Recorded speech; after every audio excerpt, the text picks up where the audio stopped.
تیرا کو اگر صرف ایک وادی سمجھا جائے تو یہ پاکستان کی سیکیورٹی حقیقت کو سمجھنے میں بنیادی غلطی ہوگی۔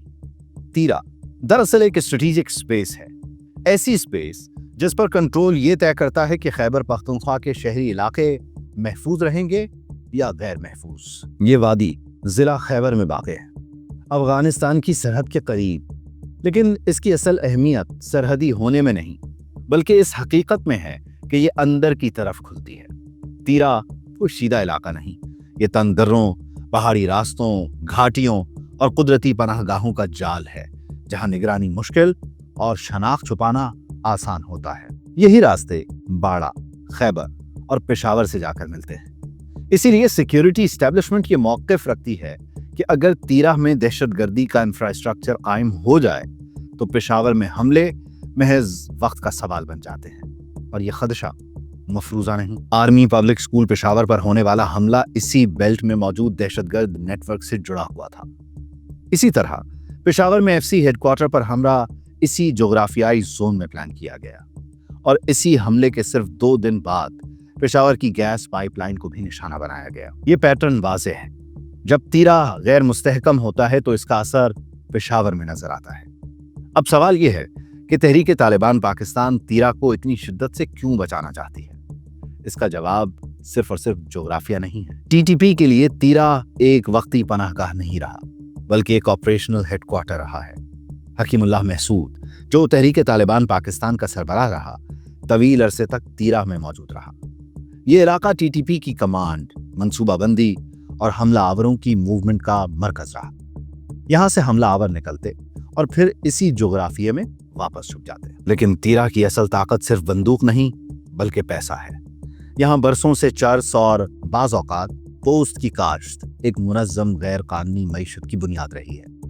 یہ کوئی منتشر سرگرمی نہیں تھی، یہ ایک مکمل سپلائی چین تھی۔ کاشت، ہول سیل، ترسیل، کمیشن اور تحفظ، اور اس پورے نظام کے بیچ میں تحریک طالبان پاکستان۔ مقامی ذرائع کے مطابق اس غیر قانونی معیشت سے ٹی ٹی پی کو تقریباً 20% کمیشن ملتا رہا۔ اسی نیٹ ورک کا ایک اہم نقطہ تیرہ کا مقام پیر میلہ ہے۔ پیر میلہ تیرہ کا ایک مخصوص مقام جہاں مقامی ذرائع کے مطابق چرس کی ہول سیل تجارت ہوتی ہے۔ یہاں عام نقل و حرکت کی آڑ میں بڑے پیمانے پر لین دین ہوتا ہے، اور یہی راستے پاکستان کے مختلف شہروں اور افغانستان کی سمت استعمال ہوتے ہیں۔ یہ وہ مالی انفراسٹرکچر ہے جس کے بغیر دہشت گردی طویل عرصے تک قائم نہیں رہ سکتی۔ اب آتے ہیں اس پوری صورتحال کے سب سے اہم اور سب سے نظر انداز کیے گئے پہلو پر، ریاستی سنجیدگی بمقابلہ صوبائی سنجیدگی۔ ایک طرف پاکستان آرمی نے تیرہ میں بریگیڈ لیول کمانڈ تعینات کی ہے۔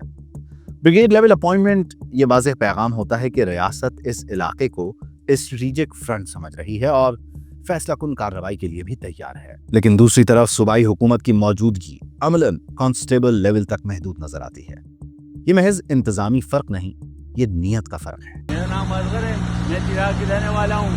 میری گاڑی پھنسی تھی ساری رات، ابھی یہ پاک فوج آئی ہے، کتنے نکال دیے، اس کی بہت شکریہ، مہربانی۔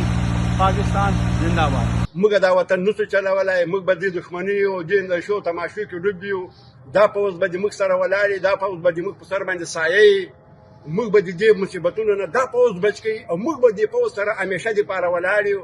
دې پوځ د وجې نه به موږ ته انشاءالله تعالی راحت ملاویږي۔ جہاں فوج بریگیڈ لیول پر ذمہ داری لے رہی ہے، وہیں سول انتظامیہ فیلڈ لیول پر مؤثر موجودگی دکھانے میں ناکام ہے۔ یہی فرق پورے انخلاء، رجسٹریشن اور کنٹرول کے عمل میں نظر آتا ہے۔ اب اس تاخیر کو سمجھنا ضروری ہے۔ فوج گزشتہ 8 ماہ سے مسلسل یہ کہہ رہی تھی کہ تیرہ سے آبادی کا عارضی انخلاء کروایا جائے تاکہ بروقت اور مؤثر کارروائی ممکن ہو سکے۔ ستمبر اور اکتوبر وہ مہینے تھے جب نہ برف تھی، نہ راستے بند تھے، اور نہ گوریلا کو موسمی فائدہ حاصل تھا۔ لیکن نہ صوبائی حکومت نے سنجیدگی دکھائی اور نہ ہی مقامی جرگے انخلاء پر آمادہ ہوئے۔ جرگوں نے اس وقت آبادی کے انخلاء سے انکار کر دیا۔ یہ انکار محض سماجی فیصلہ نہیں تھا، اس کے معاشی اثرات تھے۔ نتیجہ یہ نکلا کہ انخلاء کو اس وقت تک مؤخر کیا گیا جب تک برف نہ پڑ گئی۔ اور برف پڑنے کا مطلب کیا ہوتا ہے؟ سیکیورٹی ماہرین کے مطابق سرد موسم گوریلا عناصر کے لیے فائدہ مند اور فورسز کے لیے نقصان دہ ہوتا ہے۔ لیکن یہاں ایک اور پہلو بھی ہے جس پر بات کم ہی کی جاتی ہے۔